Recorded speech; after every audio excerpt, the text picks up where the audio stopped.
All right, guys, so today we're talking about M62tu. As you all know, they have the timing chain guide issues, which seems to be the worst possible case scenario. And this goes back to the previous video we did about the 540i being a collector's car. Now, can you prevent the timing chain guides from going out? That's one thing we're going to talk about. The next thing we're going to talk about is what your options are when they go out. In fact, to talk about that first, let's give a scenario. So these timing chain guides usually go out from anywhere from 80 to 150,000, usually in that range. Now, some people get 200,000 miles and never have a problem. That's extremely rare, right? And how this operates is there's a big U-shaped guide in the middle, and there's two guides on each side. There's also little tiny guides on the secondary chains, right, for the Vanos units. Those usually don't go out too bad, but it's always the big U-shaped guide that goes first. So the very start of it is age. The timing chain guides get brittle. They're just real thin plastic. And then the next thing is the timing chain tensioner. Now, I went through this before. You could buy an upgraded tensioner. The findings on that were it wasn't any better than the factory one. It's longer, but the spring was weaker. It doesn't really help you out. So then you're stacking washers inside of it, or some guys use pennies or dimes to make the spring tighter. That does help a little bit, but that doesn't totally alleviate the issue. So once you have the problem, once you break the guide, you start getting timing codes. So then most people keep driving it because you may or may not be able to hear it right at first. So it's sending shrapnel pieces of plastic through the whole system, through all the Vanos system, the Vanos units, through stuff's getting stuck in the oil pickup tube. It's getting stuck in the oil filter housing. It's clogging up the lines going into that. It's clogging up the oil filter itself. And then after that goes, then it starts chewing on the aluminum guide itself, the back plate of the guide. So a lot of times that's when you start hearing it. And people will keep driving and think, oh, it's not that big of a deal. It still runs fine. It's chewing that aluminum up. Now it's sending the aluminum through everything. Now it's getting in all the bearings. Now it's getting in all the cams.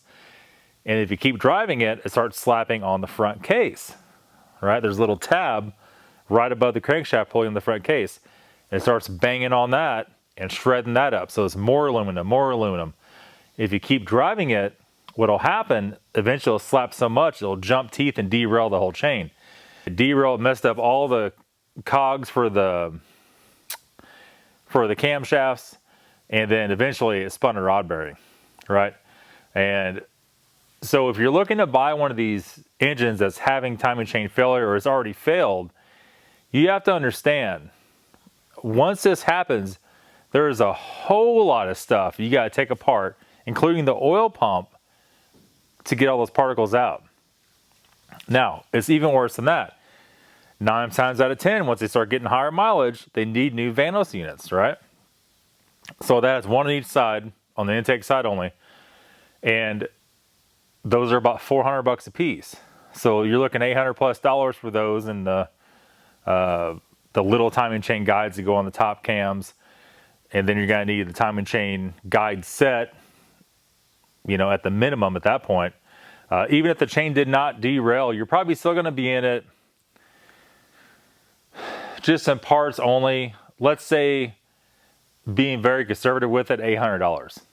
All right. Just on the parts on that. Now here comes the problem.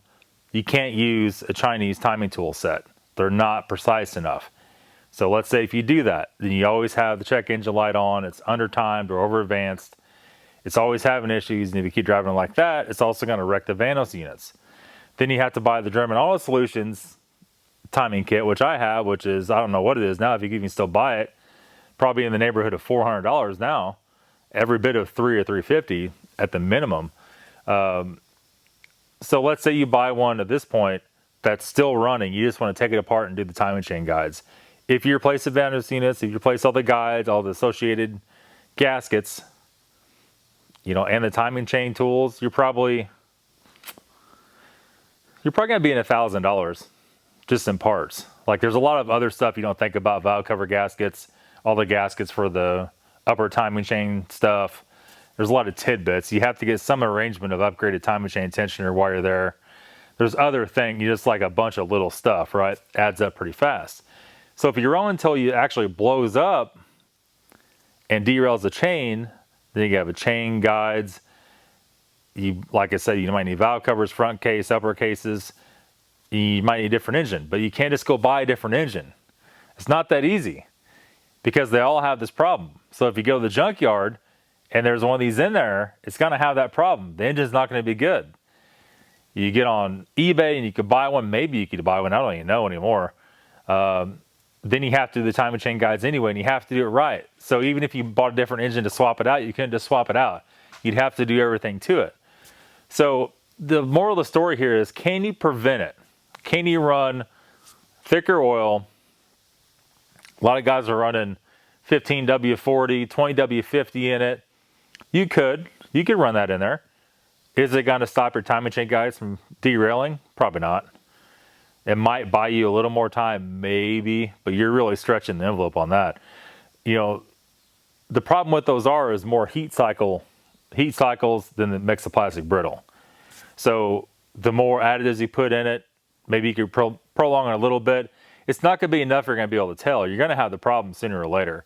And there's probably a lot of guys driving around out there that have the problem and don't even know they even have the problem. A lot of you guys in Europe saying, oh, we have those cars here. They don't have that problem. That's not true at all. Go look on the internet. That could be the feathers from the truth. You just don't know about the problem. Or the one you're driving has a problem. It just hasn't yet the chain guides bad enough to start hearing any noise. Right? So the moral of the story is, if you're driving one of these cars, you need to check things out. You could take the oil cap off if you have one of those borescope cameras. You go in there, you can look and see the state of things. You can pull your oil filter out and open it up, pull the fins apart, look in it, see if there's any plastic particles, brown plastic particles in it. They might look black at this point if it's been a while. And that's it. But you're not going to get around it. And this is in response to not the last video I did, but several videos ago, why the 540i will never be a collector's car. That one problem alone will keep that car from being a collector's car. You see people right now asking a lot of money for them. Are they selling? No, they're not. Everybody's horrified of those cars. That's 100 times worse than the E60 M5. The E60 M5 is still fixable. That's not a fixable problem. So you have that. Now, like I said before, if you have the pre-98 or before engine, the M62, not the TU, with no Vanos units, you can take it apart and fix it. You just need simple timing tools. You could buy the Chinese ones for that. It's not that sensitive of a problem. It takes the same U-shaped guide, but you still have to go through and take the oil filter housing, all the lines off, the oil pan off, all that stuff. And if somebody still let it go long enough, it's still not fixable, right? So if you have any of these engines, even the early model, fix it now. While there's zero problems, take a bore scope, go down and look at it. If you see any of the guides missing, anything going on at all, go do it. If you have 100,000+ miles on it, they've never been done, even if the guides look fine, now is the time to do it, not when it derails and runs your engine and that car will end up on Craigslist for $600, right? You don't want that. That's going to be it. Have a good day. We'll see y'all later.